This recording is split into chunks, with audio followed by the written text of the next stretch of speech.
Hey guys, this is João, and this is the third time I'm retaking this video and the last time, so I don't care for the mistakes. I'm actually very nervous. I was actually thinking about the idea of this video for a while.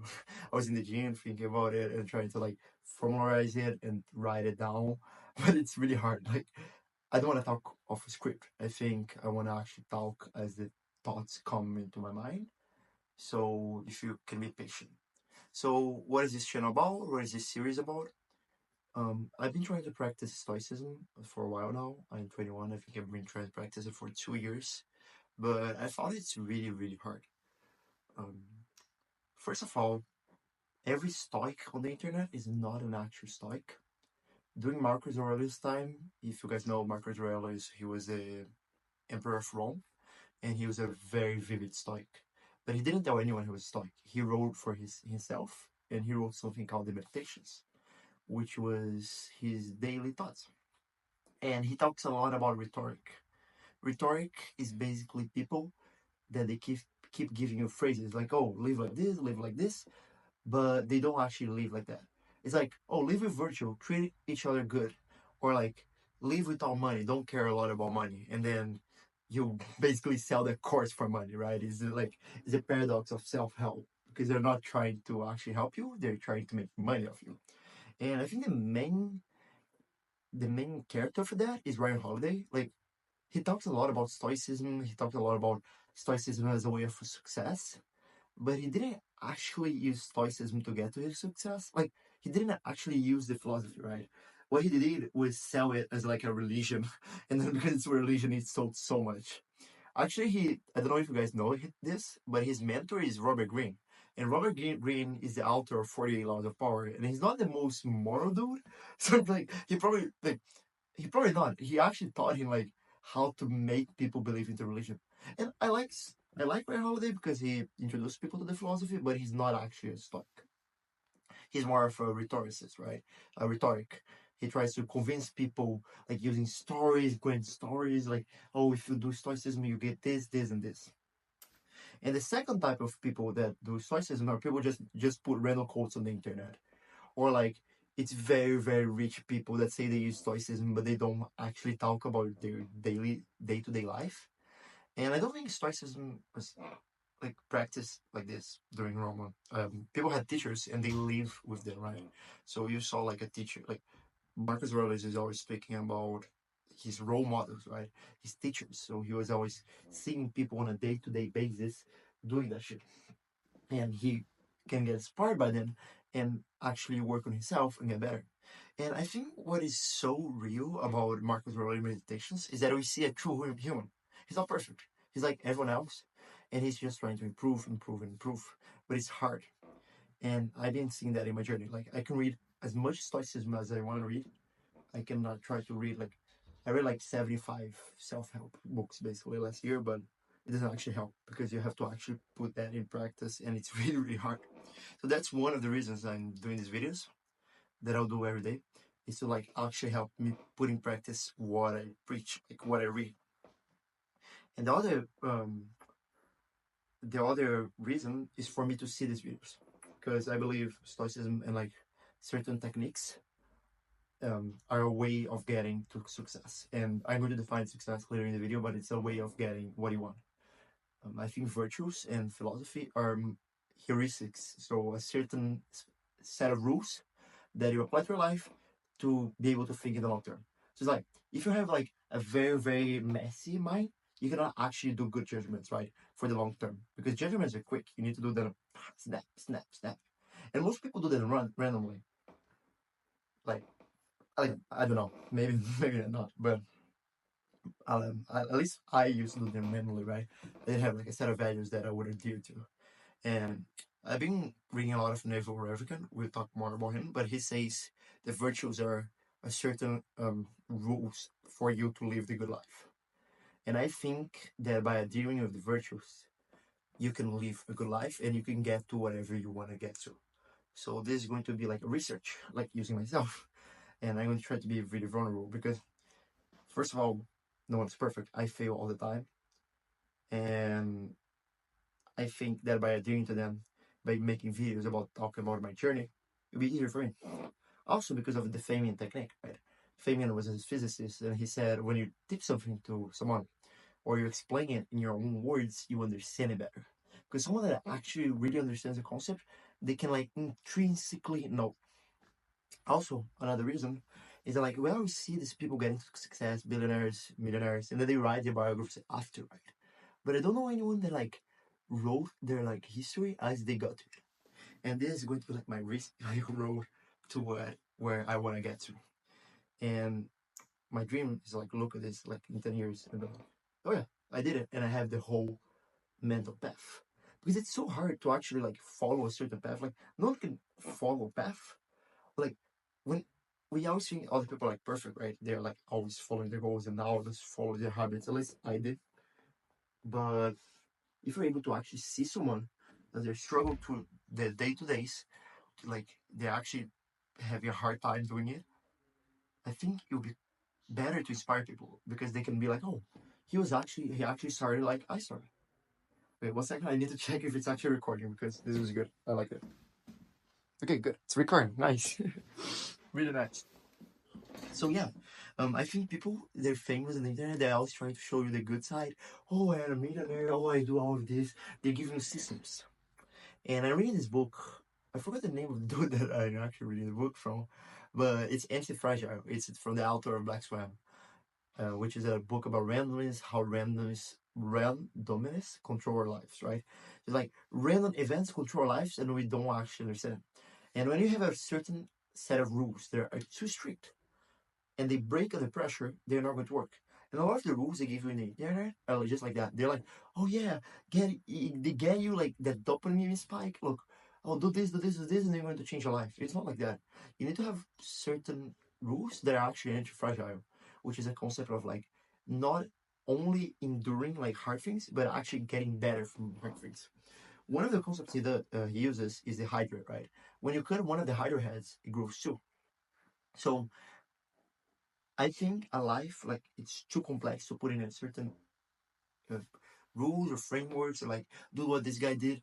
So and okay, talking a bit more about myself. I didn't want to go into this before, but I think I need to give you some context. I really like the gym, and the gym was the best thing I ever done.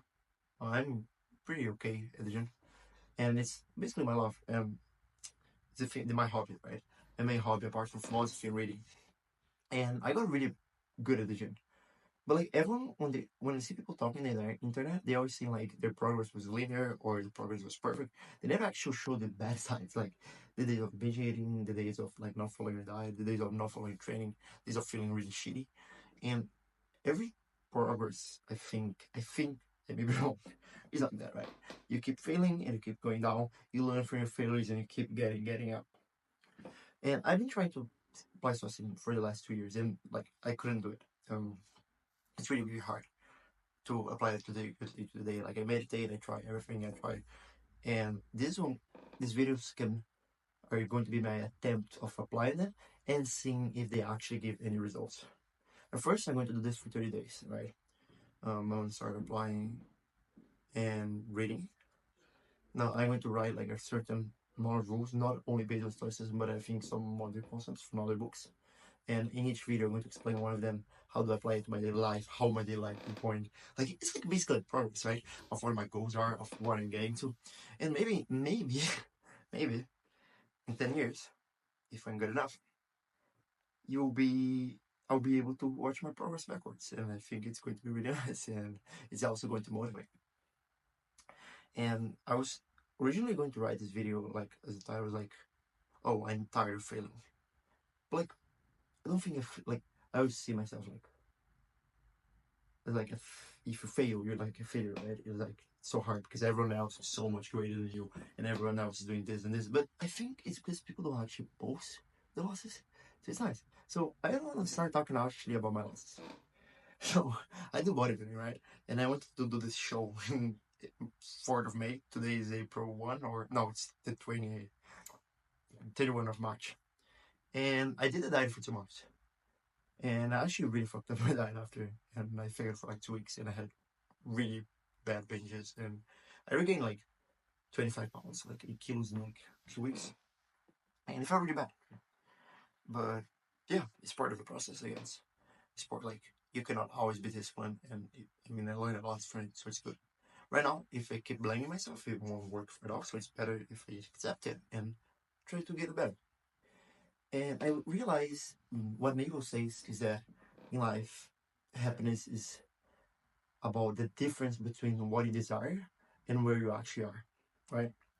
So when you desire only one thing, you're actually close to that, so it's good. But if you desire everything, like you don't actually like your life, it's like you're going to be depressed, right? Because you're always going to be seeing the bad and stuff. And what I realize is that that's true. And I think my first desire is to pursue stoicism. And if that brings me other stuff, okay, fine. But I want to focus only on this for now. Also, wealth, right? So I don't think so. The Stoics would say wealth is a preferred indifferent, right? It doesn't really matter. You shouldn't break your morals to go after it. But my theory, sorry, I should say out loud. My theory is that with the moral virtues, you are way more likely to get wealth. And with a wealth, you can facilitate the virtues for other people and you can help other people, which are part of the virtues, right? Of helping others, of being a social animal for living, about living with other people.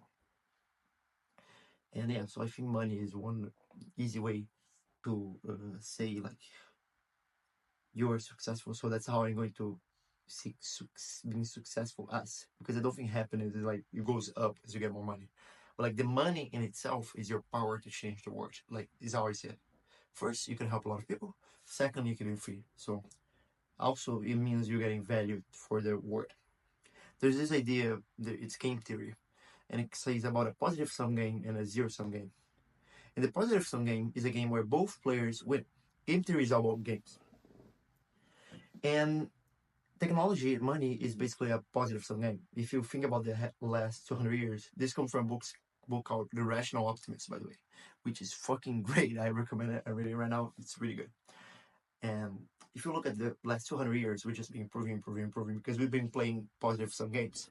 So everyone is winning. Like when you get a new technology, the people that build it are good, and the people that actually, uh, the people that benefit from it are also getting positive subs, right? They're improving their own lives. And this is part of what I want to do with these videos because now that I talk about it, it's actually nice. Like I like explaining concepts that like I cannot explain to anyone because no one that actually talks about this kind of shit. So maybe I'll meet some people that I can help, right? That are maybe in a close journey to me. I don't know. There should be, right? There should be. And what else? Yeah, it's a positive sum game. These videos are a positive sum game because I can give you maybe some knowledge and I also can explain it better so I absorb it better. So a bit more about me. I'm Brazilian. I live in Portugal and I'm currently doing a major in data science. I don't I don't want to complain about it, but I'm not the biggest fan of mathematics, right? I'm good. I'm okay. But I traveled a lot when I was a kid and I didn't actually have the opportunity to like study math like linearly, and I don't really like studying math. It's like, but I do it. I do it. Okay, I do it. I'm going to talk more about my routine. But yeah, in data science, and I was thinking about switching to psychology. But then psychology you make no money, so you have no impact on the world. So like it's so hard to actually choose a path. Like how do they think as a 21 can choose our path for the whole of life? And then like I never change one. It doesn't make any sense. The education system is all a mess. Like I don't get how does shit work. Like in my opinion. Right, there's people that like no.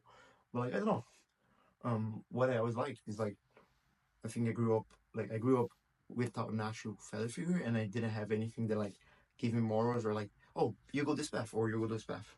So I had to figure out all by myself by reading, right? And like by learning, I don't know shit. That's the thing, I don't know shit, and I think reading is the best way to get it and to cultivate information and like search information. But the thing is, the internet is so full of shit right nowadays. There's like so much information that it's hard to get the actual good information, and it's too much information. So my wish is that I can actually help some people that are in a certain situation that's close to me, because nowadays, like after the whole moral thing with Ken said, "Oh, there's not an actual like one philosophy that's good. Virtues are not actual." I may be wrong, right? I don't know a lot about Ken, but they say it's not objective, right? It's subjective, and I think that was good for society as a whole. But like like okay, all this concept I'm borrowing from the happiness hypothesis, right? And I agree with it, but it may be wrong. I may change my mind. But I think the virtues are actually heuristics. They're very general and they help people do positive sum games. For example, courage, right? If everyone lives in a courageous way, it means everyone gains from it. If like wisdom, if everyone is smart, everyone gains from it. Fucking justice. If everyone fights for each other, everyone gains for it. And all of the fucking virtues are about that. And the main virtue in stoicism is wisdom. And Naval says that wisdom is being able to like from wisdom all the other virtues come. And I was trying to like grasp what wisdom actually is. Like wisdom knowledge, I don't think it is. I think wisdom is being able to put the long term better than the short term. And I think all the other virtues come from this, right? Because all the other virtues are just rules to improve the long term of people. So if all the other virtues are heuristics to improve the long term standing of people, it means they are all in the long term. And wisdom is the first one. And also, what I've been realizing is that Stoicism doesn't give you wisdom. I think wisdom gets you to Stoicism. So as you get smarter, you just see Stoicism is like, of course, it's not perfect philosophy, right? There's no perfect philosophy that you need to apply and mold it to your life. Because if you're just following a rule book, you're never going to be anyone. Because if there was a rule book, if there was a okay, guys. So what happened is my fucking storage stopped working, but it's okay. I was talking for fucking 20 more minutes. I just went off and off and about so many books, so many books. So what I was talking about is that if you have a rule book, it's easy to do, right? Like life is not a rule book. You cannot only follow one set of rules and get to that. If you get to if you follow one set of rules and you get to that, it's so easy. Like everyone can do it because everyone's life is different, right? You cannot apply the certain like the same the same things that people tell you. Like this guy did this, oh he's a billionaire. If you do it, you're not going to be a billionaire. The thing about successful people is that they were the first ones to do it and they were able to adapt certain heuristics to their life that work for them. So you need to be able to apply rules for your life. And I don't know if I'll just talk about everything that I don't know what I talked about already. I'll just talk about everything again.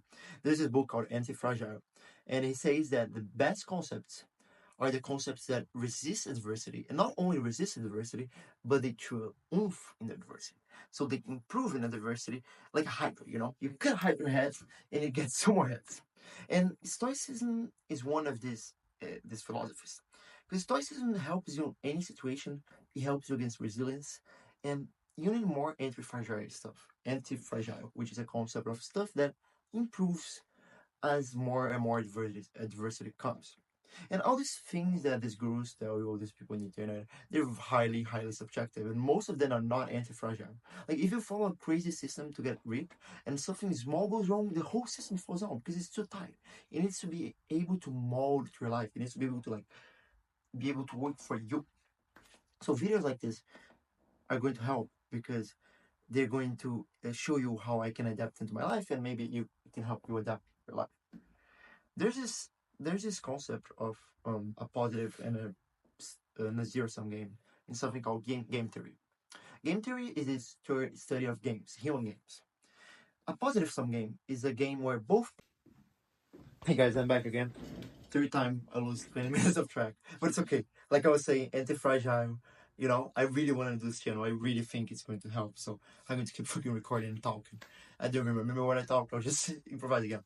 So zero positive sum games. It's like wealth, right? You create wealth. You create a product for you, and you create a product for someone. You both get better. Zero sum games are the opposite. It's like in zero sum games, to get better, you need to put someone down. So for example, um, prestige, right? For prestige, to get better prestige, you need to show more and really show more. Someone that is evaluated, like someone that is above you, is going to go down. That's a zero sum game because in total, society doesn't win for it. It doesn't win anything. No one wins in total. So these videos are very good positive sum game. Because first of all, I'm going to be giving information for you guys, and maybe you guys can use that and apply it to your lives and improve it, and maybe get see someone failing and someone getting fucked up all over and realize no one's perfect. And I'm going to be getting a lot of positive feedback because I'm going to be explaining concepts, explaining stuff that I read. And honestly, I don't really remember anything that I talked about in the other prelims I lost. So I'll just go all over again. So I love reading, I love the gym, and I'm doing data science, right? And stoicism is really hard. I've been realizing I've been failing constantly. I keep fucking failing. I fucked up my bodybuilding show, I fucked up my diet. And the title for this video was good. Like, oh, I'm tired of being a failure. But I think failures are not that bad. I think they're the thing about social media and internet is that we see these huge people that they never fail, they're perfect because they show us their good side. That's the point. I want to try to show my bad side. I want to go about my mistakes. Like I'm not a stoic at all. I'm very, very far from it. Like I break the pleasure. Like I don't use the heuristics. I don't actually follow the virtues, and I want to actually put them in practice. The main virtue of stoicism is wisdom, and all the other virtues, which is courage, justice, temperance, and yeah, all the other virtues and honesty and all these other good things, they come from wisdom. Wisdom is basically the number one rule that says you think on the long term. So you think to improve on the long term. The virtues, what are they made for? The heuristics for a society to have positive sum games. If everyone is courageous, you have a positive sum game because everyone can help the other and everyone gains for it, you know? Positive sum games, everyone gains for it. If everyone is honest, it's so much easier to make contracts, it's so much easier to make business deals, and that contributes to society. So the virtues are just ways of improving society in the long term, apart from the short term. The heuristics, the really simple rules you can follow. Do this, and you get better in the long term. And they make it so positive some games. And wisdom is the most important one because it derives all the others. Because you need to know how to do the virtues, how to play in the long term. To actually do the virtues that are in the long term, you need to plan in the long term. It's rationalizing stuff and thinking on a long term. And that's the main thing. That's what I want to develop. I realize Stoicism doesn't give you wisdom. Wisdom gives you Stoicism. So as you get better and better with it, you get closer to a concept that is Stoicism. Why? So there's this book called A Thousand. I'm going to go back to that, but this book. It's a neuroscience book, and I don't know shit about neuroscience. Okay, and this book is a thousand brains theory, the theory of thousand brains, and it's about the new theory of computer science and neuroscience. And what does it say? It says our brain has multiple cortical columns. And if you think about it, our brain is completely isolated from every single output from the real world. So it's just there in like a brain, in a box, and it gets its inputs. The inputs is processed, and then it goes there. So if you think about it, and these inputs are mental reference frames. So everything you're seeing, like what you're seeing right now, is just a reference frame that your brain's creating. It's not the actual reality. You don't see the reality. And that's the whole thing about Stoicism. Stoicism say that your perspective is everything that matters. Your word is not the actual word. The word is neutral to it. It doesn't fucking care. It's a whole universe. But your brain can paint reality. You're like a painter, and you choose your reality to live. Stoicism is always about choosing the best possible reality, and the best possible reality is the virtues. Because when you follow the virtues, you get success in the long term. I mean, that's at least how I say it. Of course, no rules like certain. You can be really lucky and not get anything, but at least you'll be happy. So what's happiness? Happiness is when you are like when you don't desire anything. The Stoic says happiness is a state of tranquility, of no pleasure, no pain, no, and it brings joy. If you forget about kid, right? The kid is not really thinking about anything. He doesn't want anything. He's just playing in the park. He's just there in the present moment enjoying. And that's a state of flow, like flow state. Happiness. It's all about being tranquil, about not wanting anything. But like the whole thing about not wanting anything is hard, right? So I don't think you because when you want something, you try to get something that your life is not. So you're like creating a contract to suffer for yourself, where you're like, oh, I'll suffer for this time to get this and to make my life better. But at some point, you need to stop that. But I also think happiness works with. There's a lot of research that shows that success comes from happiness. But I may be wrong. Okay, it may be happiness may actually come from success. Like researchers are so hard to understand. I use a lot of research. I used to read researches all the time, but after I started understanding probabilities and statistics that I'm learning in my major in data science, it's so hard to actually know if a research is true, especially with subjective concepts like happiness. Like, what's happiness? How the fuck do you measure happiness? And it's so like for something to be actually true, you need so much evidence behind it, and you need so much research. And I don't think psychology is a major where you can get so like you can actually get good stuff from research. I think human psychology didn't change in the last 2,000 years. So most of the philosophies that worked 2,000 years ago work today. If you think about it, cognitive behavioral therapy, which is a therapy where you change your perspective of the world to make the world a better place and to make you happy, which is the most evidence-based therapy, there's like a 75% success rate. From what I know, it's my favorite one. I like it. I apply it to my life. I've been trying to apply it for life. It's all based on stoicism. It's all based on about the concept of perspective. And for me, the concept of perspective is the most important concept in now of psychology because it's just like the word is what you feel.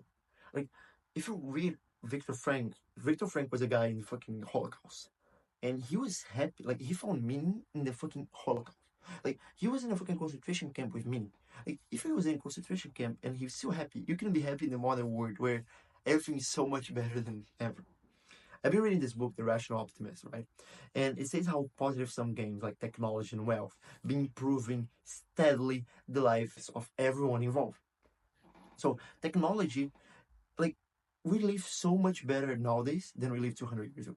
All because of positive sum games. Because in a sum game like wealth or technology, everyone improves. The two players improve. And society is in the long term a positive sum game, and in the long term, positive sum games always win. So there was this research, right, which was a tournament of game theory. So it was this prisoner's dilemma. The prisoner's dilemma is two players. Each player has three choices. One of the choices, so there's points, right? You can cooperate and no, it's two choices. Sorry, you can cooperate or you can betray. If you betray and your friend cooperate, you get 3 points and the other guy gets 0. If you both cooperate, both get 3 points. Oh, and if both betray, both get 1 point. So cooperating is always the best possible decision for both players, right? And people thought like, oh, if you betray at the time, you'll be better. I may be wrong, okay, because I'm saying from my head and I don't know the actual game. But it's basically betraying or cooperating. And every single tournament say the best strategy is a strategy where you cooperate and you always forgive. So you cooperate. If the person betrays you, you betray the next turn, but then you keep forgiving. There's a name for that, but I also forgot. And so basically, in real life, in society, the best games are positive sum games that come from cooperating for other people. You cannot get anywhere without cooperating. And the virtues are the rules for this, are the rules to be able to live your life. But it's so hard to apply the virtues. And today I had this experience in the gym where like this guy just came like maybe he's kind of like joking at me, and I felt so chill. Like for the first time ever, I just was okay. Yeah, I don't know shit about the gym. It's okay, and I felt so good. And Epictetus says when you first adopt the virtues, it's so hard because it's such a change. But as you keep going on them, when you stop going with instant pleasures and instead trying to go with the long term. Let me just is recording. Thank you, it's recording. Thanks.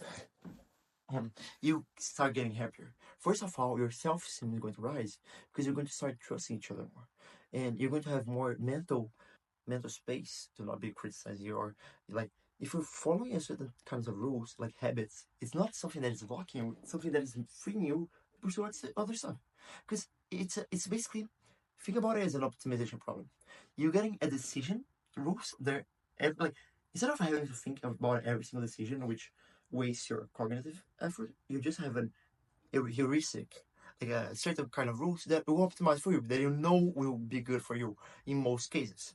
And my theory, I already said it, is that this will help me get where I want to get in life, which is to be welfare and to be able to help other people and be able to give advice.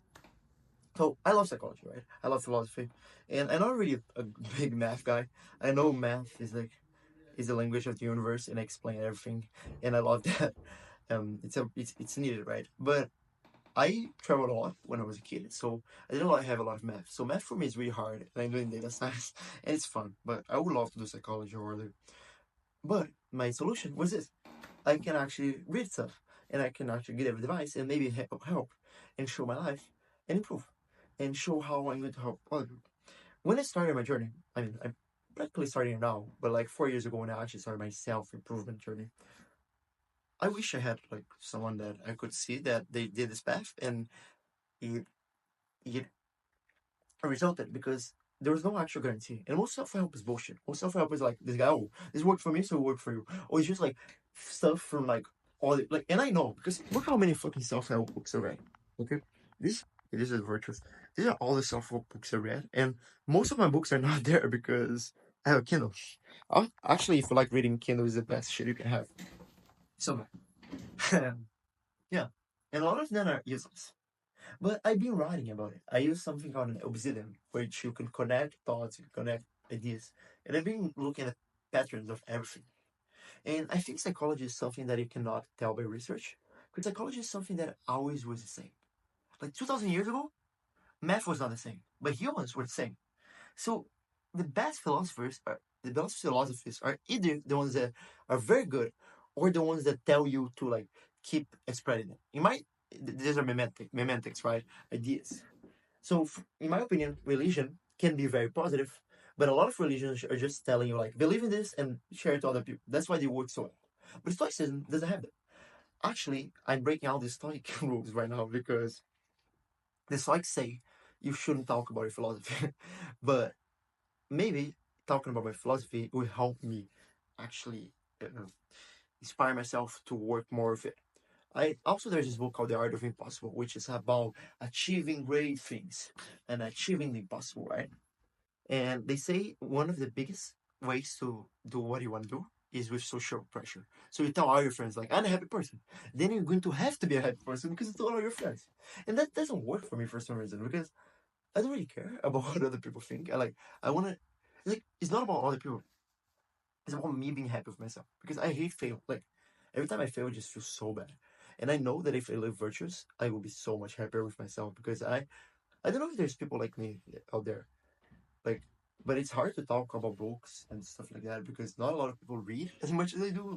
Most people don't really think about life. They don't think, oh, I need to go like this to make this or do this and to be the best version of themselves. No, they don't. They just live life every day and maybe they're happy than me. Maybe they're happy. But I want to find a community that has people like me and that I can discuss with and I can give advice and that can maybe be helped by all of this.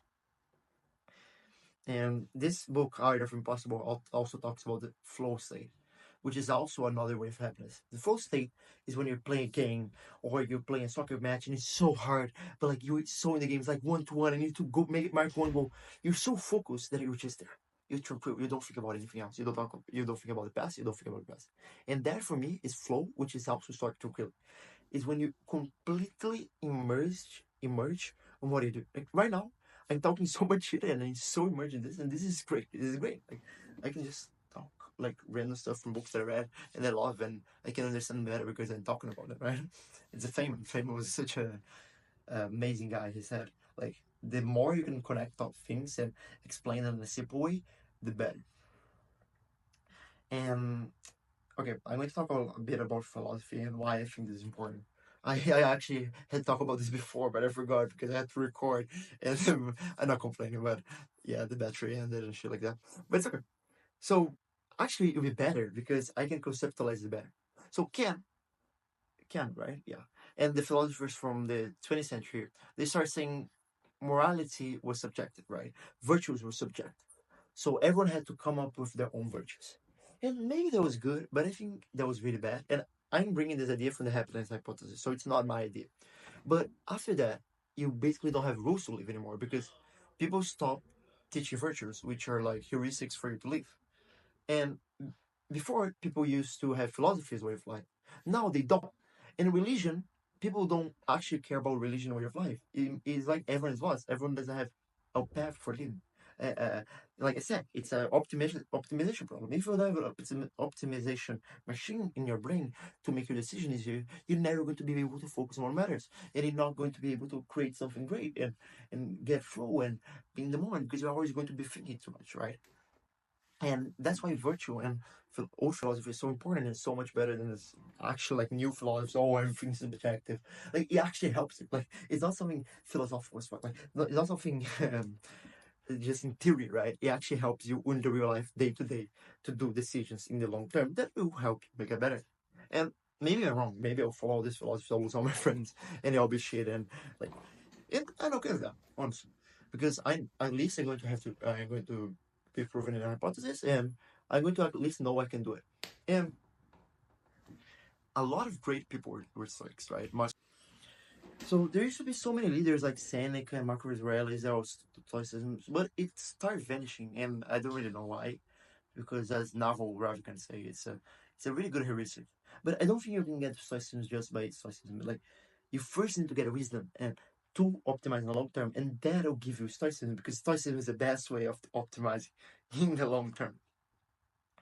So imagine a world where everyone is stuck, right? Everyone lives, everyone lives by themselves, not by themselves. They live to serve others, but they focus only on what they can control. That's another thing of Stoicism, is the dichotomy of control.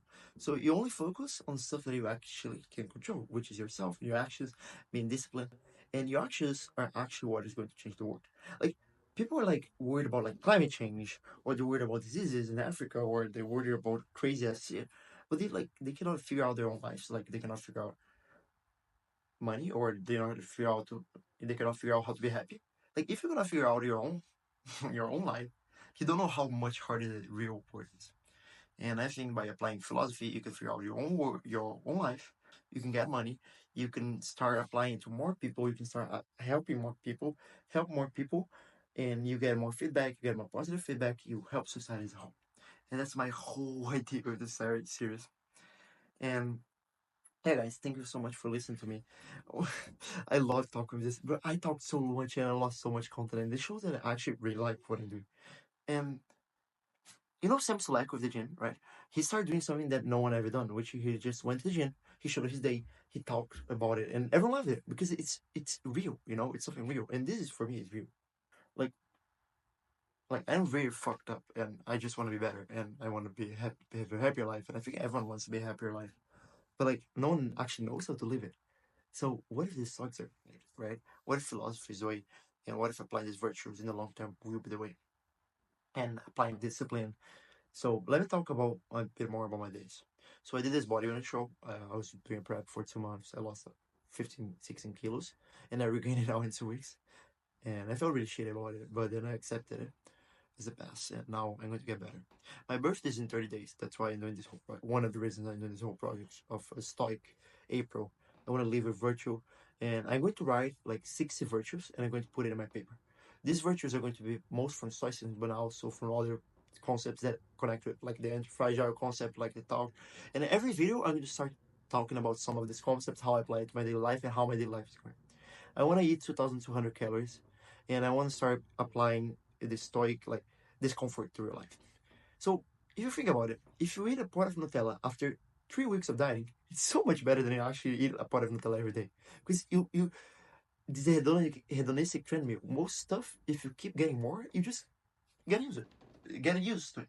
Pleasures, you get it one time and it's so good you want to get it a second time and you start getting addicted to it. Like Seneca said, you become a slave to your desires, right? And when you do that, you don't even get that much pleasures. But when you're free, when you're completely free from like from everything, when you don't actually have desires and you actually do that, it's so much better because you don't get addicted. So my plan is to do this diet for a month, and then after I'm just going to start walking, and it's going to be great. I'm going to get the best physique of my life. I'm going to get the best version of my life. I also want to try to innovate. Like I in data science, I'm not really smart. Um, I want to maybe make a platform where I can help other people like this, because I think it's a really big problem in the modern world, bro. Like people, like I don't know shit about shit. People don't know shit about shit.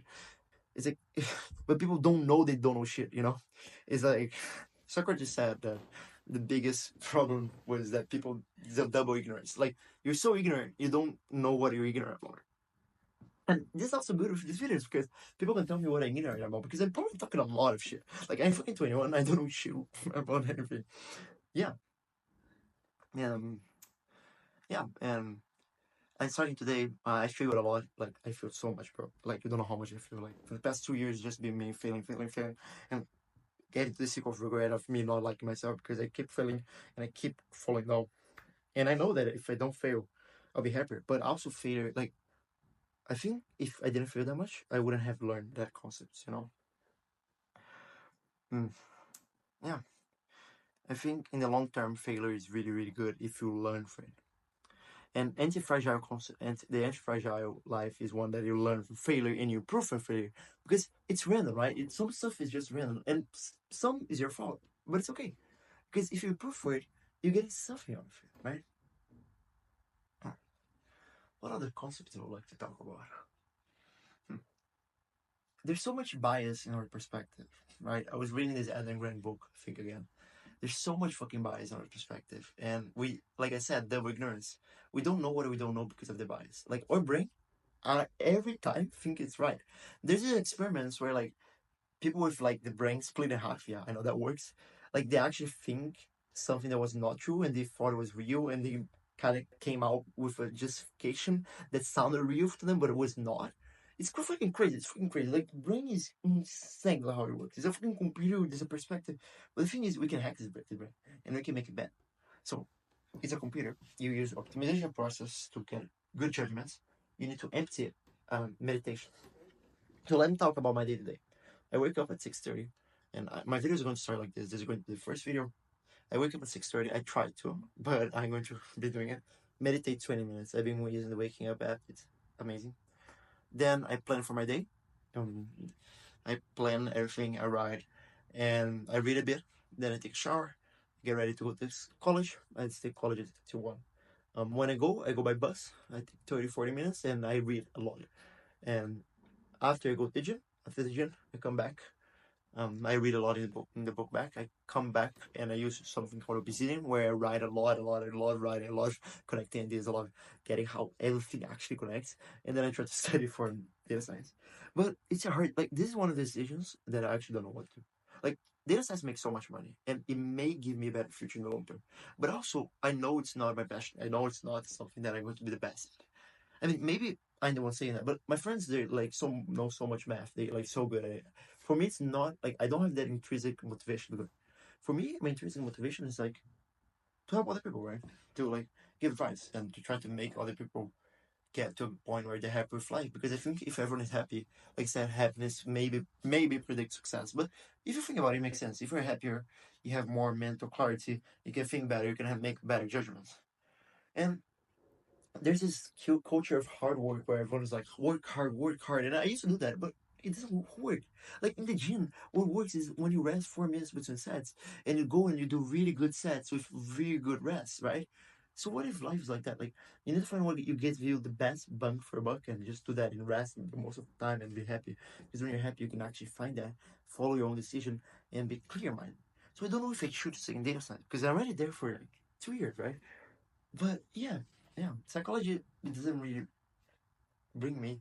But the thing about data science, I can meet people that I can make companies that get better, or I in the future I can use data science for data about like imagine a study where we can see if stoicism actually applied brings happiness and then brings success. This is the first part of the study. If I'm way more successful in some terms, like first, if I'm happier than I am right now. I'm really, really happy with my life. But if I'm happier, if I'm more tranquil, and if I have more money and I can help more people, that means I'm going to be more successful. And that's going to be my criteria. Also, I was reading the Lean Startup, right? And I think it's really important to get positive feedback on what you do. Like, you keep this feedback loop where you get something, you do something, you get it wrong. Like, it's for companies, but it works for people too. You do something, you get it wrong, you learn from it, and you redo it. These videos will make me easier because I can actually articulate and I can know if there's holes on my understanding or not, right? Hmm. Yeah, yeah. This was hard to talk about, but it was good. It was nice. So today this guy came to me at the gym, and he was talking a bunch of shit, like, and it was just like, yeah, okay, yeah, I'm very bad at the gym, bro. You, like talk or whatever, it's okay. I don't know shit about shit, and it's true. I don't know shit about shit. I can be 4 years in the gym, and I've been starting to like notice how people always think they know everything, but you don't. Like I've been 4 years in the gym, and I just noticed I don't know shit. Like another big, I could be way better. I could have died way better. I could have done better systems. And yeah, I'm just 21. But maybe it's an act of progress of people seeing an improvement or so. because I've been improving so much in the last 4 years. In the long term, I've been improving. Like I went for skinny, I was very, very social awkward, very, very weird to talk to. Now I can make so much friends. Like it's so much easier for me to make friends. And one of the biggest things for me about making friends is first stoicism being tranquil. Second is being vulnerable. And sorry guys. And one of the biggest things about social conversation is that you need to be vulnerable so people identify with you. And to be vulnerable, you need to be comfortable with yourself. To be comfortable with yourself, you need self-esteem. And self-esteem comes from adhering to your mental heuristics that improve you in the long term and gets a positive feedback loop. That's why Epictetus said, after you start, it makes it easier. I don't know, it's the first day, right? I mean, I may be fucking everything. But yeah. So I'm going to start doing cold shower in the morning. I'm going to start doing intermittent fasting because Seneca said it was good for your mind. I used to do it a long time ago, but I tried. And I think when I'm fasting, I have a more clear mind. Even if it's like, even if it's hard, maybe hard things are good. Did I talk about pleasure? Let me go about, before I end this video. Sorry, it's really long. No one's going to watch. It's okay. It's good for me myself, right? As I remember. And in 10 years, I'm going to rewatch it. It's going to be amazing. Pleasure. Um, pleasure, you go after pleasure, it gives you a momentary comfort, it gets you stuck, and it makes you a slave because you want to keep going to that, and it keeps going down. But when you have discipline, pleasure is so much better, and you need less of it, and you can put more of your time towards stuff that actually brings you happiness, like flow or virtue or happy states, right? And my last concept, maybe people call me a hypocrite, maybe I am a hypocrite because I'm talking about wealth and it shouldn't be my goal, but Buddha was a prince before he actually got enlightened, right? And Marcus Aurelius was really rich, and because of that, he was a really good person. And Seneca was also really rich. So I think being rich is not something good, but what you do with it. Because being rich gives you the freedom to pursue other things. So I want to be rich as fast as possible so I can pursue the freedom to do whatever I want and actually help people, actually have a better production, actually bring the knowledge that I cultivate to other people. Like, if I have kids, I want them to watch videos like this to learn. Because I didn't have anything similar. So yeah, thank you guys so much for watching. My name is João Penizuti, and this is the day one of trying to be a better Stoic. I don't know the fucking name of the series. I think it's going to be Cultivating Wisdom. Or the path to wisdom. Oh, that's good. The path to modern wisdom? Modern wisdom. No. The path to wisdom is actually great. I like it. Yeah. Thank you guys. Thank you for watching. If you got it done, and I'll see you guys.